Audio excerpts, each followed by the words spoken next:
Hi, hello, namaste friends. Good evening all of you. Welcome to my channel Krishna east cooking blogs. So అందరూ ఎలా ఉన్నారబ్బా? అందరూ బాగున్నారా?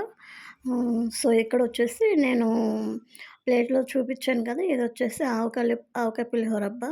So ఇక్కడ నేను కొన్ని కూడా షేర్ చేసుకోవాలనుకుంటున్నాను. సో వచ్చేసి ఇది చూసారు కదా! ఫ్రిడ్జు ఇది నేను 3 డేస్ అవుతుంది నేను షూట్ చేసి రీసెంట్‌గానే. ఇది తుఫానొచ్చింది కదా! మందా తుఫాను. సో, అప్పుడు దాని తర్వాత తీసిందనమాట రీసెంట్‌గానే. సో, ఏంటంటే ఒక్కొక్కసారి పరిస్థితులు ఎలాగొస్తాయేంటో మనకే తెలీదు. సో, ఇక్కడైతే నేను రైస్ మార్నింగే వండేసాను. ఆఫ్టర్‌నూన్ 2 అయిపోతుంది. ఏంటి అన్నీ తినటానికి ఏమి అన్నీ నిండుగా ఉండుండే. అసలు ఏంటి ఆ పరిస్థితి ఒక్క క్షణమైతే నాకు నిజంగా ఏం చేయాలా ఏంటా అన్నది తెలియలేదు నాకసల. మైండ్ అంతా ఒకలాగా ఉండిపోయే. సర్లే ఫ్రిడ్జ్ చూసేసరికి ఫ్రిడ్జ్ పేరుకున్నది గానీ, వెజిటబుల్స్ కూడా అన్నీ నిండుగా ఉండుంటాయి. ఏంట్రా బాబు! ఇలాగయిపోయిందని నేనైతే చాలా ఫీలయ్యా. సర్లే పచ్చడితో ఏమన్నా చేసుకోవచ్చని నేను యూట్యూబ్‌లో అయితే చూసాను ఆవకాయ పులిహోర. సో, ఒక్కొక్కళ్ళు ఒక్కొక్క విధంగా చేశారు. సో, అన్ని విధాలుగా చేయటానికి మనకు తెలీదు. సో, నేనైతే ఎలా చేశాను, సింపుల్‌గా ఏంటన్నది నేను ఈ వీడియోలో మీకు షేర్ చేసుకుంటున్నాననమాట. సో, ఇక్కడొచ్చేసి నేను పాలు తీసుకొని ఒక టేబుల్ స్పూన్ ఆయిల్ అయితే వేశాను. ఆయిల్ వేడెక్కిన తర్వాత వేరుశనగ గుళ్ళేసి వేపుకున్నానబ్బా దోరగా. తర్వాత తాలింపు దినుసులు వేశాను. మినపప్పు, పచ్చెనపప్పు, ఆవాలు. సో, అవి కూడా కొంచెం వేసుకొని వేగిన తర్వాత కరివేపాకయితే వేశాను. సో, కరివేపాకు కూడా వేసి ఇక్కడైతే నేను వేపుకుంటున్నాననమాట. సో, వాయిస్ అయితే కొంచెం చేంజ్ అవ్వలేదు ఇంకా. సో, మరి విన్నవాళ్ళు ఏమనుకోకండి. సో, ఇక్కడైతే నేను 2 పచ్చిమిరియాలు, ఎండుమిరియాలు కూడా వేసి వేపుకుంటున్నానబ్బా.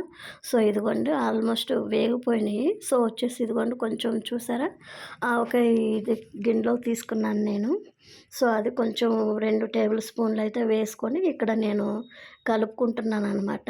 సో, మరి ఎలా ఉంటది ఏంటన్నదైతే నా లైఫ్‌లో ఇదే ఫస్ట్ టైము నేను ఆవకాయతో పులిహోర చేస్తారని గానీ, ఇలా తింటారన్న విషయం అయితే నాకు తెలీదు యాక్చువల్‌గా. నేను నా లైఫ్‌లో ఫస్ట్ టైం అనమాట ఇది ఆవకాయ పులిహోర చేయటం యూట్యూబ్ ద్వారా నేను నేర్చుకోవటం. నాకైతే లైఫ్‌లో ఇదే ఫస్ట్ టైము.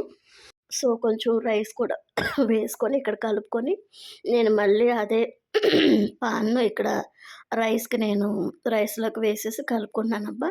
సో, ఇక్కడ నేను ఒక చేత్తోనే నేను షూట్ చేసుకొని, ఒక చేత్తో నేను కలుపుకుంటున్నాను. సో, ఒక 2 మినిట్స్ ఆగితే నేను ఇదిగోండి ఫైనల్‌గా అయితే గనక నేనిక్కడ మొత్తము రైస్ కుక్కర్‌లోనే నేను మొత్తం రైస్ కలిపేసుకున్నాను. సో, ఫైనల్‌గా అయితే కొత్తిమీర కూడా వేస్తున్నాను. సో, కొత్తిమీరేస్తే అన్నిట్లికి టేస్ట్ అయితే బావుంటది. ఎందుకో నాకు కరివేపాకు, కొత్తిమీర అన్నది పిచ్చనమాట. సో, ఉండాలి కంపల్సరీగా వేసాను. సో, ఆఫ్టర్‌నూన్ అయితే నేను తింటున్నాను. సో, అయితే ఇదిగోండి దానిలోకి ఉల్లిపాయ కూడా వేసుకున్నాను. సో, ఎలాగుంటది ఏంటి అని నేనైతే ఎలాగ ఇదయ్యానో ఈ ముద్ద ఒక్కసారి నోట్లో పెట్టుకుంటే నేను పడ్డ శ్రమకి తినాలి, ఏం తినాలన్న మెంటల్ టెన్షన్‌కి మైండ్ అయితే చాలా రిలీఫ్ అయిపోయిందబ్బా. సో, అంత సూపర్‌గా యమ్మీగా ఉందనమాట. సో, ఆఫ్టర్‌నూన్ టీవీ కూడా చూస్తూ నేను మధ్యాహ్నం భోజనం అయితే భోంచేస్తున్నాను. నిజంగా చెప్తే నమ్మరు. ఎప్పుడైనా ఏమీ లేవు అన్న రీతిలో ఉన్న ఆటల్లోనే ఇలాగ చేసుకొని ఇంకా పూటకు నిండితే తర్వాత ఏంటన్నది ఈవినింగు తర్వాత ఏంటన్నది ఆలోచించొచ్చని నేను ఇక్కడైతే గనక ఇలా తెలుసుకున్నాననమాట. నేను మెయిన్‌గా అయితే సో, అస్సలెక్కడ వదలలేదు. దీనిలో అయితే వేరుశనగుళ్ళు మాత్రం చాలా బాగున్నాయి. దోరగా వేపుకున్నాం కదా! సో, దానిలోకి ఉల్లిపాయ కూడా తింటే అబ్బా! ఎక్కడ వదలరనమాట. నెక్స్ట్ లెవెల్ అనమాట. సో, మీరు కూడా ఒకసారి ట్రై చేయండి. అంటే నేను చేసే విధంగా మీరు చేయలేరు. మీరు చేసే విధంగా నేను చేయలేను. సో, ఒక్కొక్కళ్ళది ఒక్కొక్క స్టైల్ అనమాట. ఒక్కొక్కళ్ళు ఒక్కొక్క విధంగా చేస్తారు.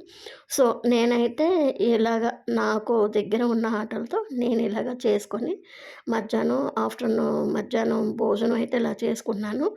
థ్యాంక్ యూ సో మచ్ అబ్బా! ఇప్పుడు దాకా నన్ను సపోర్ట్ చూసి, నా వీడియోలు చూసి, నన్ను సబ్స్క్రైబ్ చేసిన వాళ్ళందరికీ పేరు పేరున ప్రతి ఒక్కళ్ళకి థ్యాంక్ యూ సో మచ్.